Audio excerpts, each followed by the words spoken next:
கிறிஸ்துவில் அன்பானவர்களே, இயேசு கிறிஸ்துவின் நாமத்தில் உங்களை வாழ்த்துகிறேன். இன்றைய நாளுக்கான கர்த்தருடைய வார்த்தை,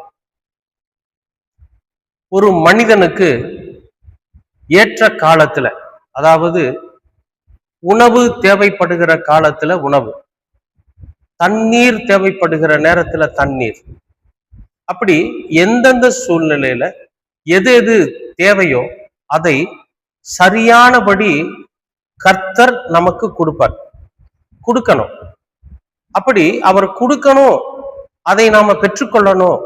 எந்த விதமான மன போராட்டமோ எந்த விதமான பிரச்சனைகளோ இல்லாம நம்முடைய வாழ்க்கைய சமாதானத்தோடு சந்தோஷத்தோட வாழணும் அப்படிங்கிற ஒரு நிலை நமக்கு ஏற்பட வேண்டும் என்று சொன்னால் நாம என்ன செய்யணும், நாம எப்படி நடக்கணும் அப்படிங்கிறத இந்த வார்த்தைகள் நமக்கு இன்றைக்கு ஒரு அற்புதமான அறிவுரையை சொல்லுகிறது.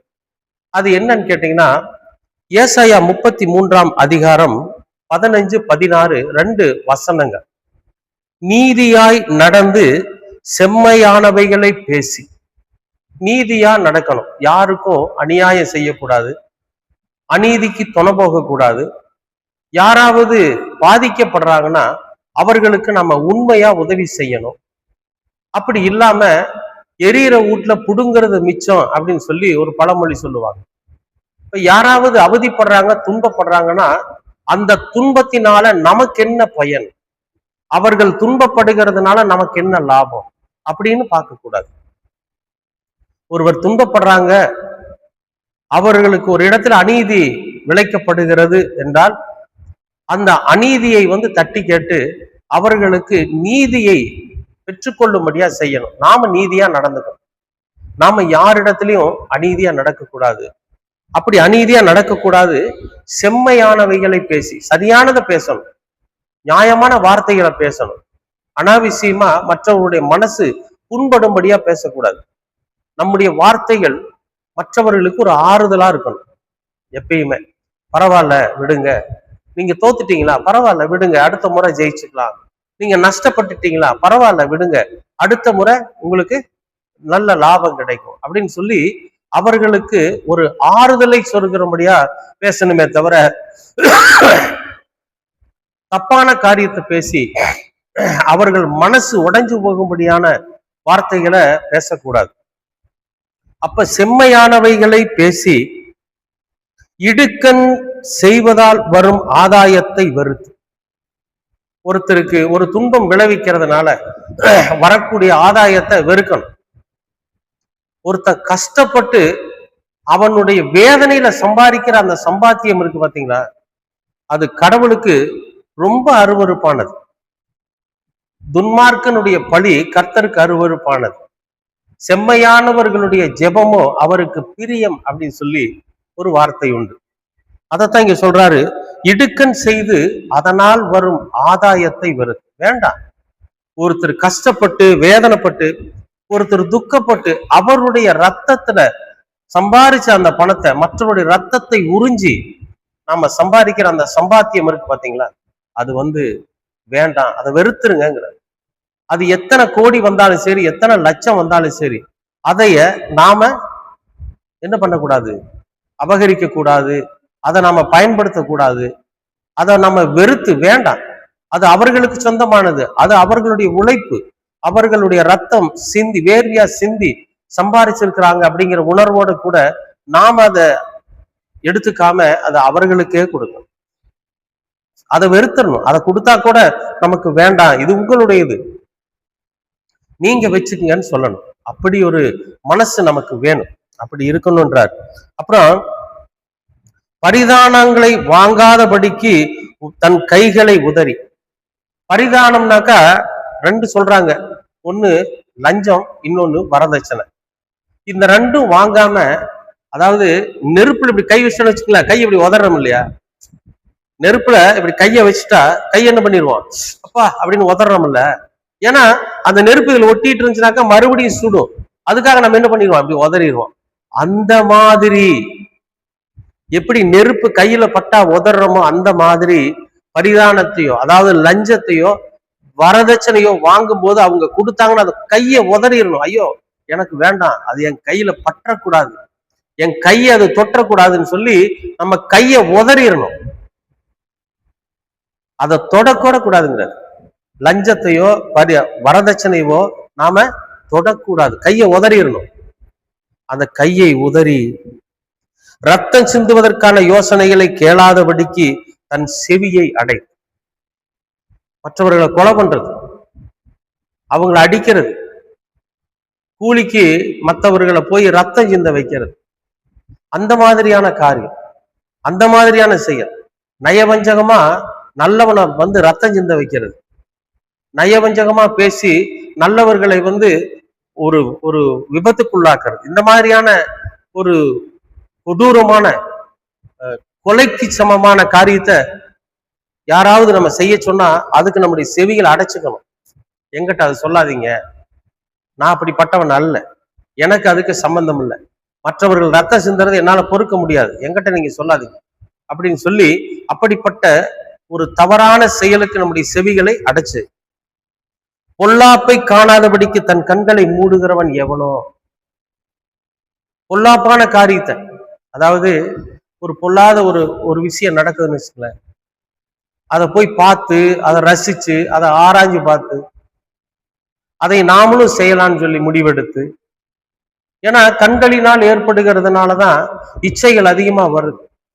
அப்ப இந்த பொல்லாப்பான காரியம் பொல்லாத காரியத்தை ஒரு இடத்துல நிறைவேறி கொண்டு இருக்குதுன்னா அதை போய் நாம பார்த்து நாமும் இதே மாதிரி செய்யலாம், நமக்கு இது மாதிரி செஞ்சா ஒரு நல்ல வாய்ப்பு கிடைக்கும், ஒரு நல்ல லாபம் கிடைக்கும், அந்த மாதிரி பொல்லாத காரியம் நடக்கிற இடத்துல நம்ம பார்க்காம கண்களை மூடிடணும், அந்த இடத்த விட்டு போயிடணும், அங்க நிக்கவே கூடாது. ஏன்னா அதுக்கு நமக்கு சம்பந்தம் இல்லை. அவன் செய்யறவன் கண்டிப்பா அரசாங்கத்துக்கிட்ட மாட்டுவான், கடவுள்கிட்ட மாட்டுவான், அதுக்கான தண்டனை அவன் அனுபவிப்பான். நம்ம கண்ணெதிரனே ஒரு பொல்லாப்பு நடக்குதுன்னா நாம என்ன பண்ணணும், அந்த இடத்த விட்டு விலகி போயிடணும். நம்மளால முடிஞ்சா அதை தடுக்கலாம், தடுக்க முடியல, அவங்கெல்லாம் சக்தி வாய்ந்தவங்க, பலம் வாய்ந்தவங்க, பதவியில உயர்ந்தவங்க, செல்வாக்கு மிக்கவர்கள் ஒரு பொல்லாப்பு செய்யறாங்கன்னா நாம அந்த இடத்துல போய் அந்த பொல்லாப்பு செய்யறவங்களை எதிர்த்து கேட்டு சண்டை போடக்கூடாது, நாம அடி வாங்கிடணும். அதுக்காக நாம என்ன பண்ணணும், அந்த இடத்த விட்டு விலகி போயிடணும். நம்ம கண்களை மூடிட்டு அதை பார்க்காம நாம என்ன பண்ணிடணும், விலகி போயிடணும். இப்படிப்பட்ட காரியங்களை எல்லாம் நாம செஞ்சா ஆண்டவர் நம்மளை என்ன பண்ணுவார் தெரியுமா, அவன் உயர்ந்த இடங்களில் வாசம் பண்ணுவான். நல்ல உயர்ந்த இடத்துக்கு நாம போயிடுவோம், நல்ல ஒரு எல்லாருடைய மனசுலையும் நம்ம இடம் பிடிப்போம், நமக்கான தேவைகளை கர்த்தர் நமக்கு கொடுப்பார். இதையெல்லாம் நம்ம செய்யறோம்னு வைங்களேன். இப்ப இந்த மாதிரியான காரியங்கள் என்னென்னவெல்லாம் ஆண்டவர் செய்யக்கூடாதுன்னு இந்த வார்த்தை சொன்னதோ அதை நம்ம செய்யற மாதிரி இருந்தா ரொம்ப தாழ்வான இடத்துக்கு போயிடுவோம். அதை நம்ம செய்யலன்னா தான் நாம உயர்ந்த அடைக்கலத்துக்கு போவோம், உயர்ந்த இடத்துக்கு போவோம். கண்மலையின் அரண்கள் அவனுடைய உயர்ந்த அடைக்கலமா.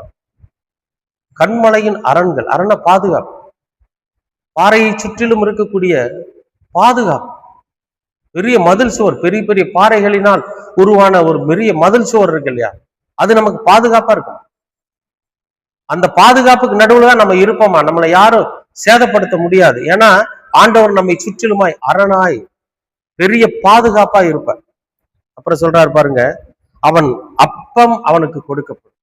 அவனுக்கு ஏற்ற காலத்துல எப்பொழுதெல்லாம் அவனுக்கு பசி எடுக்குதோ, எந்தெந்த காலத்துல அவன் சாப்பிடணுமோ அவனுடைய அப்பம், அவனுக்கென்று இந்த உலகத்துல நியமிக்கப்பட்டிருக்கிற அப்பம். ஒரு மனுஷனுக்கு நம்ம இந்த உலகத்துல காலையில எந்திரிச்ச உடனே சாயங்காலம் வரைக்கும் நம்ம என்ன சாப்பிடணுமோ அதை கர்த்தர் ஆயத்தப்படுத்தி வச்சிருப்பார். பறவைகளுக்கு, மிருகங்களுக்கு, ஊரும் பிராணிகளுக்கு, நீந்துபவைகளுக்கு, எல்லா உயிரினங்களுக்கும் ஆண்டவர் என்ன பண்ணுவாரு, ஒரு உணவை ஆயத்தப்படுத்தி வச்சிருப்பார். அதே மாதிரி கர்த்தருக்கு பயந்து அவர் சொன்னபடி நடக்கிற பிள்ளைகளுக்கு ஏற்ற காலத்துல அவர்களுக்கு அப்பத்தை கர்த்தர் கொடுப்பார். அது மட்டுமா இல்ல, அவன் தண்ணீர் அவனுக்கு நிச்சயமாய் கிடைக்கும். அவனுடைய தாகத்துக்கு அவனோட தண்ணி, அவனுடைய தண்ணி, அதாவது என்னுடைய தாகத்துக்கு எனக்கு கிடைக்கிறது என்னுடைய தண்ணீர். கிடைக்கலன்னா குடிக்கிறது கூட எனக்கு கொஞ்சம் தண்ணி கிடைக்கலையே, என்னுடைய தண்ணி கூட எனக்கு கிடைக்கலையேன்னு சொல்றோம் இல்லையா, அந்த மாதிரி பசிக்கும் போது உணவும் தாகம் எடுக்குகிற போது தண்ணியும் நமக்கு பாதுகாப்பான இடத்துல நம்மை வைத்து, உயர்ந்த இடத்துல நம்மை வாசம் பண்ண வைத்து, கர்த்தர் என்ன பண்ணுவாரு? நமக்கு ஏற்ற காலத்துல உணவும் தண்ணீரும் கொடுப்பார். அன்பானவர்களே, இப்படிப்பட்ட ஆசீர்வாதத்தை நாம பெற்றுக்கொள்ள வேண்டும் என்று சொன்னால் வேதம் என்ன சொல்லுகிறது?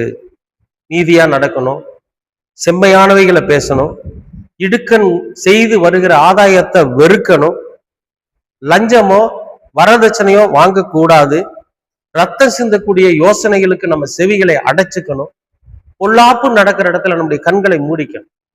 இப்படிப்பட்ட செயல்களை எல்லாம் நம்ம செய்யறப்போ நாம எப்படிப்பட்டவர்களா இருப்போம் நினைச்சு பாருங்க. எந்த விதமான பிரச்சனையும் நம்மை சேராது. சமாதானத்தோட கர்த்தருடைய பாதுகாப்புல நாம நிலைச்சிருப்போம். இதுக்கு நாம என்ன செய்யணும்னா, கர்த்தருடைய வார்த்தைகளை நாம அனுதினமும் வாசிக்கணும். இப்படிப்பட்ட வார்த்தைகள் எல்லாம் என்ன சொல்லுகிறது? நாம நல்லா இருக்கணுங்கிறதுக்காகத்தான் இந்த வார்த்தை. நாம சந்தோஷமா இருக்கணும், நம்ம சாப்பிடணும், நம்ம சரியா தண்ணி குடிக்கணும், ஏற்ற காலத்துல நம்ம சமாதானத்தோடு உயர்ந்த இடத்துல வாசம் பண்ணணும் அப்படிங்கிறதுக்காகத்தான் இந்த வார்த்தை. அப்ப இந்த வார்த்தையின்படி நடந்தா நாம வெற்றி சிறக்க முடியும். அப்படிங்கிறத நாம உணரணும்னா நாம இந்த வார்த்தைகளை நாம அனுதினமும் வாசிக்கணும். அன்பானவர்களே, அப்படியாக இன்றைய நாளின் தியானத்துல கர்த்தர் நமக்கு கொடுத்திருக்கிற ஒரு அற்புதமான வார்த்தை. இந்த காரியங்களை செய்யாம இருந்தா நாம உயர்ந்த இடத்துல வாசம் பண்ணுவோம், அரணான கோட்டைக்குள்ள பாதுகாப்பா இருப்போம், ஏற்ற காலத்துல நமக்கு அப்பமும் தண்ணீரும் கிடைக்கும். விசுவாசிக்கிறீங்களா? அப்ப இன்றைக்கு கர்த்தருடைய வார்த்தையை வாசிச்சு அதன்படி நடப்பதற்கான முயற்சியை நீங்க எடுங்க. கண்டிப்பா உயர்ந்த இடத்துல நீங்கள் வாசம் பண்ணுகிறவர்களாக இருப்பீர்கள். விசுவாசிக்கிறீங்களா? அன்பின் பரலோக பிதாவே, உமக்கு ஸ்தோத்திரம். நாங்களும் எங்களுக்கு தேவைப்படுகிற நேரத்துல உணவையும் தண்ணீரையும் பெற்றுக்கொண்டு பாதுகாப்பான உயர்ந்த இடத்துல நாங்கள் வாசம் பண்ண நீர் எங்களுக்கு கிருபை பாராட்டு. நீர் எங்களுக்கு கற்றுக் கொடுத்திருக்கிற எதை செய்ய வேண்டாம் என்று சொல்லி இருக்கிறீரோ அதை நாங்கள் முழுமையாய் உள்வாங்கி உணர்ந்து அதை செய்யாமல் இந்த வார்த்தைக்கு கீழ்ப்படுகிறவர்களாய் நாங்கள் நடக்க நீர் எங்களுக்கு கிருபை பாராட்டு. நீங்கள் எங்களுக்காக வைத்திருக்கிற அந்த உயர்ந்த வாசஸ்தலத்துல நாங்களும் வாசம் பண்ண நீங்க கிருபை பாராட்டு. எல்லாவற்றையும் எங்களுக்காக பாடுபட்டு மரித்து உயிர் தெழுந்த எங்கள் இரட்சகராம் இயேசு கிறிஸ்துவின் பலியாய் கேட்கிறோம் நல்ல பிதாவே. ஆமேன், ஆமேன், ஆமேன்.